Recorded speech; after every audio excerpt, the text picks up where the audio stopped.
স্বাগতম বন্ধুরা। আজকের ভিডিওতে আবার নিয়ে এসেছি 50টি গুরুত্বপূর্ণ এমসিকিউ প্রশ্ন এবং তাদের সঠিক উত্তর। এই প্রশ্নে থাকছে 50টি গুরুত্বপূর্ণ বিভিন্ন এক্সামে পড়া প্রশ্ন এবং তাদের সঠিক উত্তর। তো চলো শুরু করি। আমাদের প্রথম প্রশ্ন হলো, অবাক জলপান কে লিখেছেন? আমরা ছোট থেকে পড়ে আসছি যেটা অবাক জলপান, এটা লিখেছিল সুকুমার রায়। Sukumar Ray, option C. পরবর্তী প্রশ্ন, অলফ্যাক্টরি স্নায়ু কোন কাজে সাহায্য করে? অলফ্যাক্টরি স্নায়ু কোন কাজে সাহায্য করে? এই অলফ্যাক্টরি স্নায়ুটি আমাদের ঘ্রাণে সাহায্য করে অলফ্যাক্টরি স্নায়ুটি। পরবর্তী প্রশ্ন, 1920 সালে ভারতীয় ট্রেড ইউনিয়ন কংগ্রেসের প্রথম সভাপতি কে ছিলেন? অর্থাৎ all Indian trade union Congress এর সভাপতি ছিলেন লালা রাজপথ রায়। লালা রাজপথ রায়, অপশন সি। পরবর্তী প্রশ্ন, গৌতম বুদ্ধ কোথায় নির্বাণ লাভ করেছিলেন? গৌতম বুদ্ধ কোথায় নির্বাণ লাভ করেছিলেন? নির্বাণ লাভ করেছিলেন তিনি বোধ গয়ায়। তিনি নির্বাণ লাভ করেছিলেন বোধ গয়ায়। পরবর্তী প্রশ্ন, যক্ষা রোগ শরীরে কোন অঙ্গে আক্রান্ত হয়? যক্ষা রোগে মানুষের শরীর সাধারণত ফুসফুস, এই অঙ্গটি আক্রান্ত হয় ফুসফুস। এই যক্ষা রোগের ফলে ফুসফুস কাশির সময় রক্ত উঠতে দেখা যায়, এটা যক্ষা রোগের একটি লক্ষণ।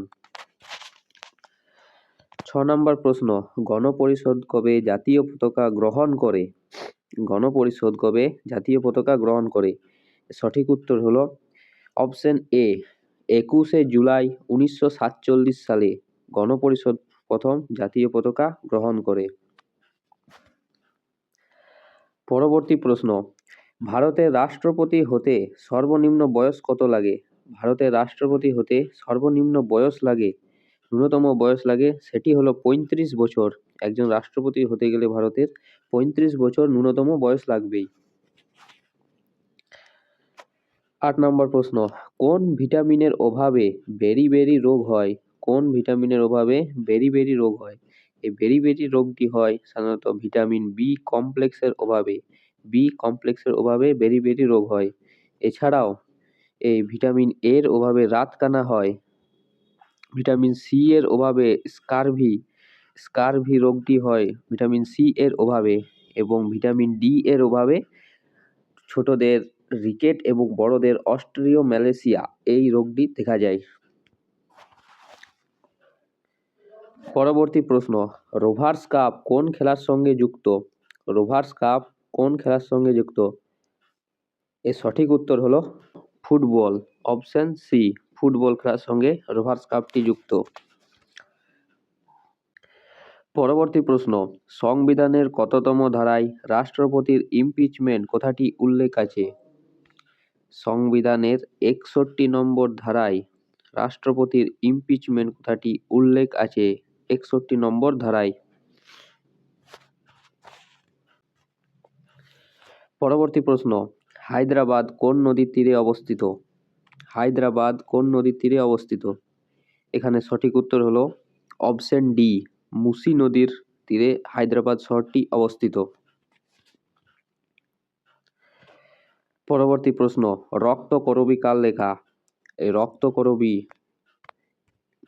রক্তকরবীটি হলো রবীন্দ্রনাথ ঠাকুরের রচিত, যিনি 1913 খ্রিস্টাব্দে নোবেল পুরস্কার পেয়েছিলেন তার গীতাঞ্জলি রচনার জন্য, এবং তিনি হলেন ভারতের প্রথম নোবেল পুরস্কার প্রাপক। পরবর্তী প্রশ্ন, বায়ুমণ্ডলের সর্বনিম্ন স্তর কোনটি? বায়ুমণ্ডলের সর্বনিম্ন স্তর হলো ট্রপোস্ফিয়ার সর্বনিম্ন স্তর, এটি হলো দ্বিতীয়। মেসোস্ফিয়ার হলো তৃতীয়, আয়নোস্ফিয়ার হলো চতুর্থ, এবং এক্সোস্ফিয়ার হলো সর্বশেষ বা পঞ্চম। পরবর্তী প্রশ্ন, মিজোরামের রাজধানীর নাম কি? মিজোরামের রাজধানীর নাম হলো আইজল। মিজোরামের রাজধানীর নাম হলো আইজল, অপশন বি। পরবর্তী প্রশ্ন, সোমপ্রকাশ পত্রিকা কে সম্পাদনা করতেন? সোমপ্রকাশ পত্রিকা কে সম্পাদনা করতেন? সোমপ্রকাশ পত্রিকাটি অপশন বি ঈশ্বরচন্দ্র বিদ্যাসাগর। ঈশ্বরচন্দ্র বিদ্যাসাগর। পরবর্তী প্রশ্ন, গীত গোবিন্দ কে রচনা করেন? গীত গোবিন্দটি কে রচনা করেন? এই গীত গোবিন্দটি রচনা করেছিলেন অপশন বি জয়দেব। গীত গোবিন্দটি রচনা করেছিলেন। পরবর্তী প্রশ্ন, স্যার টমাস রো কোন মুঘল সম্রাটের সময় ভারতে আসেন? স্যার টমাস রো কোন মুঘল সম্রাটের সময়ে ভারতে আসেন? এর সঠিক উত্তর হলো সম্রাট জাহাঙ্গীরের আমলে টমাস রো ভারতে এসেছিলেন। জাহাঙ্গীরের আমলে। পরবর্তী প্রশ্ন, সুপ্রিম কোর্টের বিচারপতিদের অবসরের বয়সের পরের প্রশ্ন, সুপ্রিম কোর্টের বিচারপতিদের অবসর গ্রহণের বয়স কত? অর্থাৎ কত বছরে তারা রিটায়ার্ড হয়? সুপ্রিম কোর্টের বিচারপতিদের অবসরের বয়স হলো এই 65 বছর হলো সুপ্রিম কোর্টের, এবং 62 বছর হলো হাইকোর্টের। রাজ্যের হাইকোর্টের হলো 62 বছর। পরবর্তী প্রশ্ন, সিজিএস পদ্ধতিতে তাপের একক কি? সিজিএস পদ্ধতিতে তাপের একক হলো অপশন এ ক্যালোরি। সিজিএস পদ্ধতিতে তাপের একক হলো ক্যালোরি। পরবর্তী প্রশ্ন, বাতাসে জলীয় বাষ্প মাপার যন্ত্র কোনটি? বাতাসে জলীয় বাষ্প মাপার যন্ত্র হলো অপশন ডি হাইগ্রোমিটার। হাইগ্রোমিটার। এছাড়া থার্মোমিটারের মাধ্যমে তাপমাত্রা মাপা হয়। অ্যানিমোমিটারের মাধ্যমে বাতাসের গতিবেগ মাপা হয়। ব্যারোমিটারের মাধ্যমে বায়ুর চাপ মাপা হয়। পরবর্তী প্রশ্ন, সীমান্ত গান্ধী নামে কে পরিচিত? সীমান্ত গান্ধী নামে কে পরিচিত? এর সঠিক উত্তর হলো অপশন বি খান আব্দুল গফফর খান। খান আব্দুল গফফর খান। পরবর্তী প্রশ্ন, কান্ডালা সমুদ্র বন্দর কোন রাজ্যে অবস্থিত? কান্ডালা সমুদ্র বন্দরটি গুজরাট রাজ্যে অবস্থিত। অপশন বি এটি হলো একটি শুল্কমুক্ত বন্দর। শুল্কমুক্ত বন্দর। পরবর্তী প্রশ্ন হলো, গৌতম বুদ্ধের কোথায় মহাপরিনির্বাণ ঘটে? গৌতম বুদ্ধের কোথায় মহাপরিনির্বাণ ঘটে? এর সঠিক উত্তর হলো অপশন সি কুশীনগরে তার মহাপরিনির্বাণ ঘটেছিল। পরবর্তী প্রশ্ন, এনার্জি কারেন্সি কাকে বলা হয়? এনার্জি কারেন্সি কাকে বলা হয়? এনার্জি কারেন্সি বলা হয় অপশন সি এটিপি কে। পরবর্তী প্রশ্ন, দুটি স্তূপ পর্বতের মধ্যবর্তী অংশকে কি বলা হয়? দুটি স্তূপ পর্বতের মধ্যবর্তী অংশকে কি বলা হয়? যখন এই দুটি স্তূপ পর্বত এইগুলা স্তূপ পর্বত এইগুলো, আর এটি যখন মাঝে বসে গিয়ে এই অংশটাকে বলা হচ্ছে গ্রস্ত উপত্যকা। অপশন এ গ্রস্ত উপত্যকা। পরবর্তী প্রশ্ন, বিজয়নগর সাম্রাজ্যের শ্রেষ্ঠ সম্রাট কে ছিল? বিজয়নগর সাম্রাজ্যের শ্রেষ্ঠ সম্রাট ছিল অপশন সি কৃষ্ণদেব রায়। কৃষ্ণদেব রায়। 27 নম্বর, কানহা ন্যাশনাল পার্ক কোন রাজ্যে অবস্থিত? কানহা ন্যাশনাল পার্ক কোন রাজ্যে অবস্থিত? এই কানহা ন্যাশনাল পার্কটি মধ্যপ্রদেশ রাজ্যে অবস্থিত। কানহা মধ্যপ্রদেশ রাজ্যে অবস্থিত। পরবর্তী প্রশ্ন, লোকটাক হ্রদ কোন রাজ্যে অবস্থিত? লোকটাক হ্রদ কোন রাজ্যে অবস্থিত? এই লোকটাক হ্রদটি অপশন ডি মণিপুর রাজ্যে অবস্থিত। লোকটাক হ্রদটি মণিপুর রাজ্যে অবস্থিত।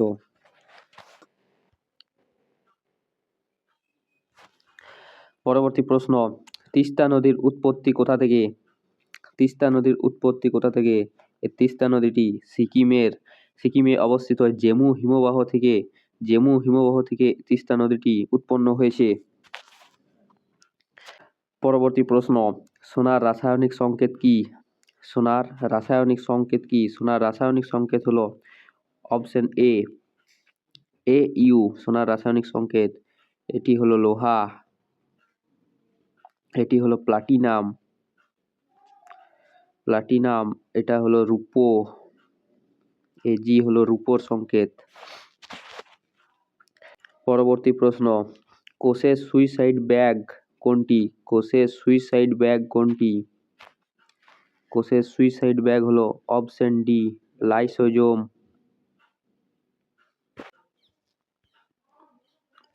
পরবর্তী প্রশ্ন, নিরক্ষরেখার মান কত? নিরক্ষরেখার মান কত? নিরক্ষরেখার মান হলো option d 0 degree. Option d 0 degree.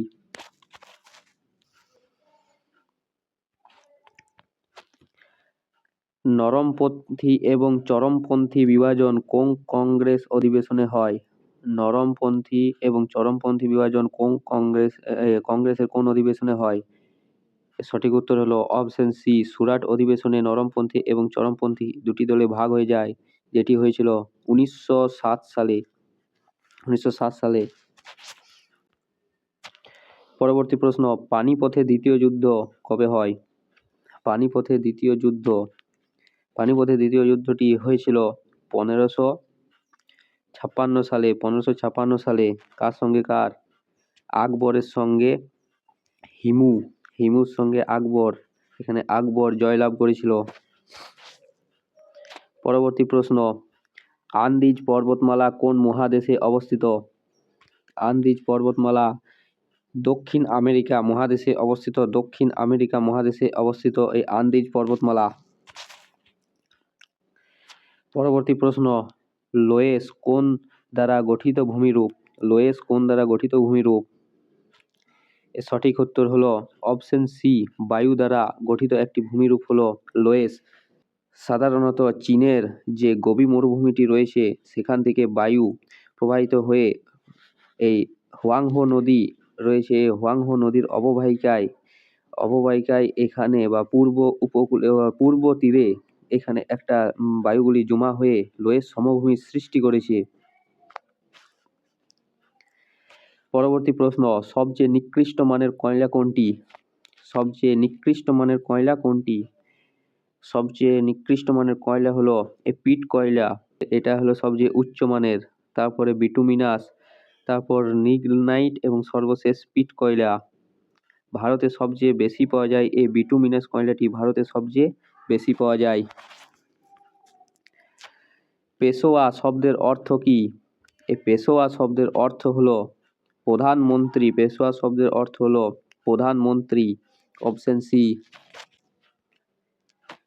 পরবর্তী প্রশ্ন, পশ্চিমবঙ্গে কয়টি পঞ্চায়েতি স্তর রয়েছে? পশ্চিমবঙ্গে কয়টি পঞ্চায়েতি স্তর রয়েছে? সঠিক উত্তর হলো অপশন সি, তিনটি। 1 নম্বর পঞ্চায়েত, গ্রাম পঞ্চায়েত। 2 নম্বর পঞ্চায়েত সমিতি এবং 3 নম্বর হলো জেলা পরিষদ। পরবর্তী প্রশ্ন, মারাঠা ও কেশরী পত্রিকা কার সম্পাদিত? মারাঠা এবং কেশরী পত্রিকা এটি বাল গঙ্গাধর তিলকের পত্রিকা। Option B. পরবর্তী প্রশ্ন, আইহোল প্রশস্তি কার রচনা? এখানে সঠিক উত্তর হলো option b, Ravikirti. Option b, রবিকীর্তির হলো আইহোল প্রশস্তি। পরবর্তী প্রশ্ন, হরপ্পা সভ্যতা কত সালে আবিষ্কৃত হয়? এখানে সঠিক উত্তর হলো অপশন বি, 1921 খ্রিস্টাব্দে হরপ্পা সভ্যতাটি আবিষ্কৃত হয়। আবিষ্কার করেন দয়ারাম সাহানি। তো মহেঞ্জোদারো সভ্যতাটি 1922 সালে আবিষ্কৃত হয়। এটি আবিষ্কার করেছিলেন রাখাল দাস বন্দ্যোপাধ্যায়। পরবর্তী প্রশ্ন, দক্ষিণতম ষোড়শ মহাজনপদ কোনটি? এখানে সঠিক উত্তর হলো অপশন সি, অসমক ছিল দক্ষিণতম ষোড়শ মহাজনপদ। পরবর্তী প্রশ্ন, 1857 সালে বিদ্রোহে অযোধ্যায় নেতৃত্ব দেন কে? 1857 সালে বিদ্রোহে অযোধ্যায় নেতৃত্ব দিয়েছিলেন বেগম হজরত মহল। অপশন ডি, বেগম হজরত মহল। পরবর্তী প্রশ্ন, অযোধ্যা পাহাড়ের সর্বোচ্চ শৃঙ্গ কোনটি? অযোধ্যা পাহাড়ের সর্বোচ্চ শৃঙ্গ, সঠিক উত্তর হলো গোরগাবুরু। অযোধ্যা পাহাড়ের সর্বোচ্চ শৃঙ্গ হলো গোরগাবুরু। পরবর্তী প্রশ্ন, মৌলিক কর্তব্য কোন দেশ থেকে গৃহীত হয়? ভারতের সংবিধানে মৌলিক কর্তব্য কোন দেশ থেকে গৃহীত হয়েছিল? ভারতের সংবিধানে মৌলিক কর্তব্য হয়েছিল রাশিয়া থেকে গৃহীত হয়েছিল মৌলিক কর্তব্য, এবং মৌলিক অধিকার গৃহীত হয়েছিল এই আমেরিকা থেকে মৌলিক অধিকার গৃহীত হয়েছিল। পরবর্তী প্রশ্ন, আর্থিক জরুরি অবস্থা কোন ধারায় লক্ষ্য করা যায়? আর্থিক জরুরি অবস্থা লক্ষ্য করা যায় আর্টিকেল 360। আর্টিকেল 360-এ আর্থিক জরুরি অবস্থা লক্ষ্য করা যায়। 356-তে লক্ষ্য করা যায় রাষ্ট্রপতি শাসন, 356-তে রাষ্ট্রপতি শাসন, এবং 352-তে লক্ষ্য করা যায় জরুরি অবস্থা। জরুরি অবস্থা বা এমার্জেন্সি 352 নম্বর আর্টিকেলে। 48 নম্বর প্রশ্ন, প্রথম পঞ্চবার্ষিকী পরিকল্পনা কোন মডেলের উপর ভিত্তি করে তৈরি করা হয়? প্রথম পঞ্চবার্ষিকী পরিকল্পনা কোন মডেলের ভিত্তির উপর গড়ে তোলা হয়? যে প্রথম পঞ্চবার্ষিকী পরিকল্পনা 1951 সালে প্রথম গৃহীত হয়েছিল, সেটি গৃহীত হয়েছিল এই option B, Harrod Domar model. Harrod Domar মডেলের উপর ভিত্তি করে এটি গ্রহণ করা হয়। পরবর্তী, হরিপ্রসাদ চৌরাশিয়া কোন বাদ্যযন্ত্রের শিল্পী? হরিপ্রসাদ চৌরাশিয়া কোন বাদ্যযন্ত্রের শিল্পী? এই হরিপ্রসাদ চৌরাশিয়া ছিলেন বাঁশির একজন প্রখ্যাত শিল্পী, হরিপ্রসাদ চৌরাশিয়া। আমাদের শেষ প্রশ্ন, ঘুমর নৃত্য কোন রাজ্যে লক্ষ্য করা যায়? এই ঘুমর নৃত্যটি রাজস্থানের একটি অন্যতম লোকনৃত্য হলো ঘুমর নৃত্য, রাজস্থানে লক্ষ্য করা যায়।